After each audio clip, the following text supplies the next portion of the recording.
What's up, everybody? You ever look back and think about how you've been blessed, and then at that same time think about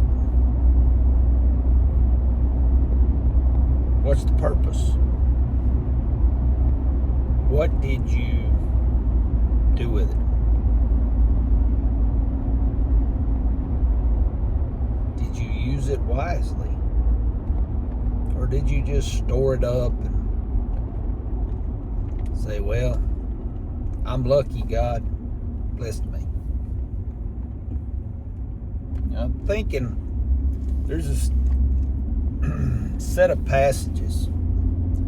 Begins in 2 Kings chapter 6 and runs through chapter 7. It's the story of when Syria invades the northern kingdom of Israel and surrounds the capital Samaria. They cut off all supply lines. Couldn't get any food. And they were starving so much that we see the story where the woman's sitting on the wall and talking about boiling her child and eating it. There was no food. And there's these lepers sitting at the gate. And they reason with each other, look, we can stay here and die, or we can go inside the walls, where they don't want us, but they have no food either, and die. Or we can go over to the Syrian camp and hope that they show mercy on us. And it says that during the night that the Lord made the Syrians hear the sound of abundance of chariots and soldiers, to the point so much that they were scared. And they ran away and left all their stuff. And these lepers go over to the camp, which is now abandoned. And they go in one tent and they take the food and they take the stuff and they go and they bury it in a hole. And then they go in another and they take the stuff and they bury it in another hole. And then one of them says, this is not right. We have all this stuff. And,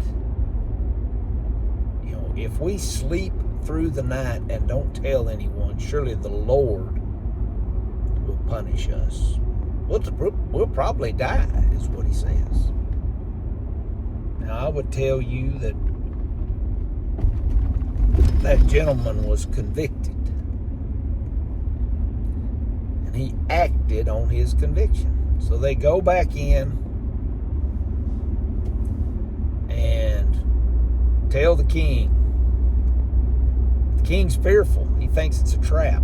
So he sends out a band to look. And they look, and sure enough, it says that not only was the tents empty, but they had spread things as they were running away all the way to the Jordan River.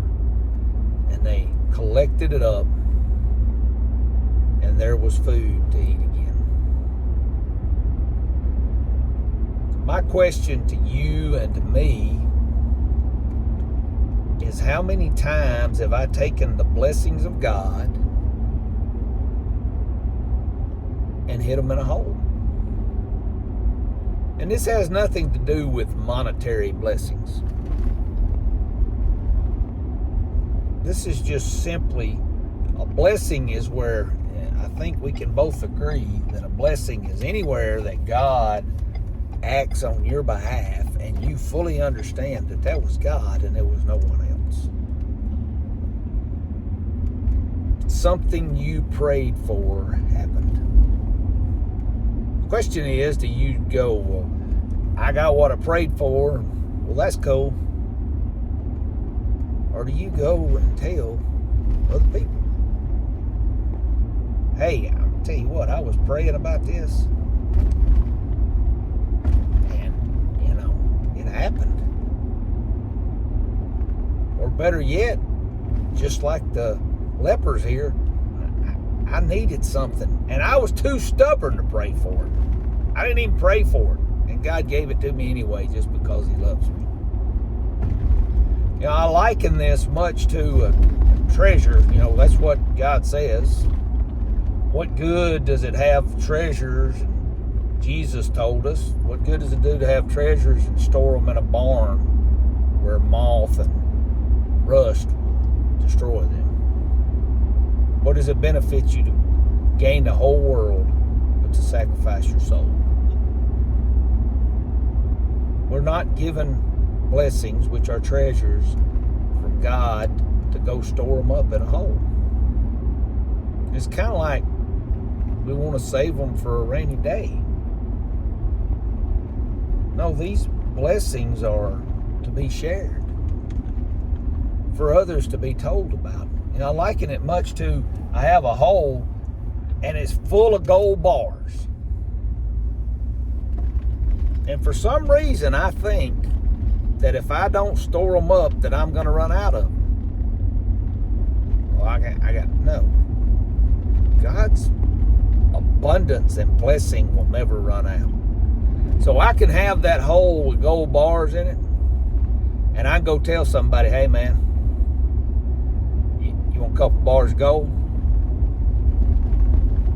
Tell them where that's at. They can go over and get it. And then I can tell somebody else and they can go get some. And then when I go back to that storage of gold bars, there'll be just as many in there as when I left it. I don't have to be greedy. There's no reason to be greedy. God doesn't bless me to just bless me. Sure, He does it because He loves me, but what does He do? Why do we study in the Old Testament about the children of Israel? They are a perfect representation of what God intends